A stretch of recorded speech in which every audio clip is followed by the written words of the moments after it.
Everyone, welcome back to my channel. मैं अपूर्वा और आज के वीडियो में हम पढ़ने वाले हैं बैलेंसिंग का सेकेंड मेथड जिसका नाम है ऑक्सीडेशन नंबर मेथड।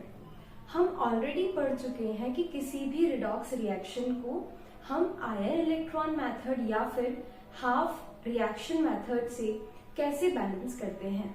तो आज हम हमारा नेक्स्ट मेथड सीखते हैं जिसका नाम है ऑक्सीडेशन नंबर मेथड। सबसे पहली बात जो बहुत सारे स्टूडेंट्स को कंफ्यूजन रहता है कि हमें कैसे पता चलेगा कि रिएक्शन कौन से मीडियम में हो रही है। तो जनरली आपको हमेशा हर क्वेश्चन में ये चीज मेंशन रहती है कि रिएक्शन एसिडिक मीडियम में हो रही है या फिर बेसिक मीडियम में हो रही है। जैसे कि यहाँ पर आप देख सकते हैं कि रिएक्शन किसके अंदर हो रही है, एसिडिक मीडियम में हो रही है। अब सबसे पहला काम जब आप किसी रिडॉक्स रिएक्शन को देख रहे हैं तो सबसे फर्स्ट चीज आपको ये फाइंड आउट करना है कि कौन सा एलिमेंट ऑक्सीडाइज हो रहा है और कौन सा एलिमेंट रिड्यूस हो रहा है। तो जैसे यहाँ पर क्रोमियम देखेंगे तो +6 स्टेट में है, यहाँ पर हम सल्फर को चेक करेंगे तो +4 स्टेट में है, यहाँ पर क्रोमियम +3 और यहाँ पर सल्फर +6 स्टेट में प्रेजेंट है। अगर आप कभी भी ये सारे नंबर्स फाइंड आउट कर रहे हैं और अगर आप ये देखते हैं कि या तो दोनों एलिमेंट का ऑक्सीडेशन हो रहा है या दोनों एलिमेंट का रिडक्शन हो रहा है, it means there is some mistake. Because एक रिडॉक्स रिएक्शन वही होती है जिसके अंदर ऑक्सीडेशन और रिडक्शन प्रोसेस साइमल्टेनियसली होता है। So once I have decided कि which of the element is reduced and which of the element is oxidised, तो सेकेंड हमें यहाँ पर अब देखना होगा कि क्या नंबर ऑफ एटम्स इक्वल हैं या नहीं है। तो जैसे क्रोमियम यहाँ पर 2 है और यहाँ 1 है तो हम यहाँ पर 2 लिख सकते हैं, यहाँ सल्फर 1, यहाँ भी sulphur 1, it means the sulphur is balanced. Now if I talk about this change in oxidation state, तो एक क्रोमियम +6 से +3 में मूव कर रहा है, मतलब यहाँ पर जो इलेक्ट्रॉन्स हैं वो 3 इलेक्ट्रॉन्स ट्रांसफर हो रहे हैं। But for 2 chromium simply we can write 6 electrons are transferred. Now in case of sulfur +4 to +6 change, it means 2 electrons are transferred. So I can write 2 electrons here. Here 6 electrons are gained and here 2 electrons are lost. तो ऐसा बिल्कुल भी possible नहीं है कि एक तरफ 6 electron gain हो रहे हैं और एक तरफ 2 इलेक्ट्रॉन लूज हो रहे हैं। दोनों तरफ नंबर ऑफ इलेक्ट्रॉन्स का बैलेंस होना जरूरी है। इसी बैलेंसिंग के लिए हमें इस इक्वेशन को 3 से मल्टीप्लाई करना पड़ेगा। तो हम इस स्पेसिफिक पार्ट को किससे मल्टीप्लाई कर देते हैं, 3 से मल्टीप्लाई कर देते हैं। तो हम ऐसा लिख सकते हैं कि जो स्टेप 1 होती है, स्टेप 1 में हमने क्या किया, step 1 identify the element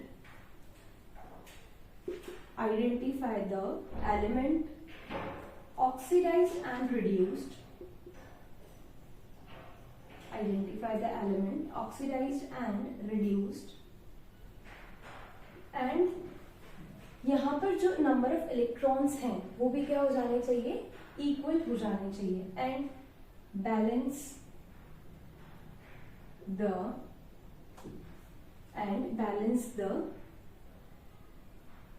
transfer of electron की इलेक्ट्रॉन्स का कितना ट्रांसफर यहाँ पर हो रहा है। जब आपने ये चीज करी तो आपने यहाँ पर एलिमेंट को जो भी आइडेंटिफाई किया, आपको उसी के साथ साथ में क्या करना पड़ेगा, यहाँ पर आपको उसको बैलेंस भी करना पड़ेगा। Identify and balance the element oxidised and reduced.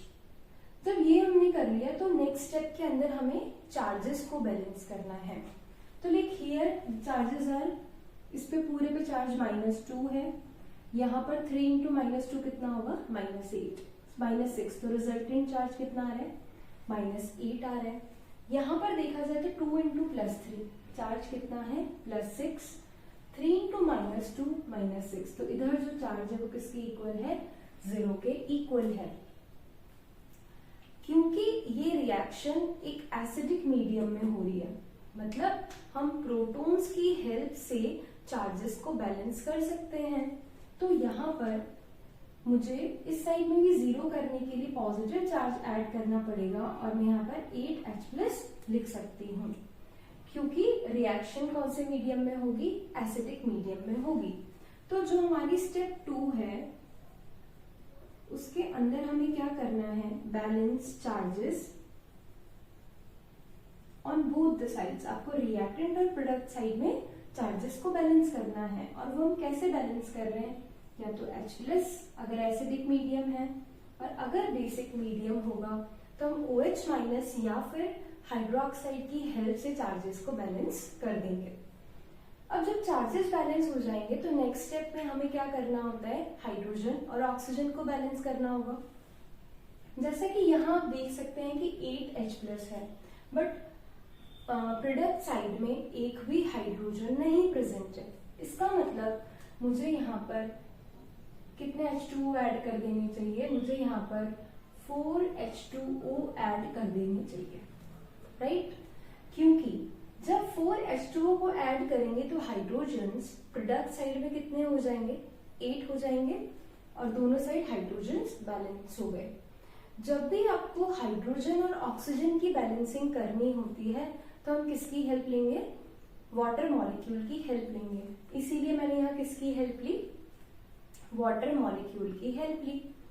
अब जो लास्ट स्टेप बचता है उस स्टेप के अंदर हमें नंबर ऑफ ऑक्सीजन एटम्स को काउंट कर लेना है, जिससे कि ये चीज क्रॉस चेक हो जाए कि हमारी इक्वेशन सही से बैलेंस हुई है कि नहीं हुई है।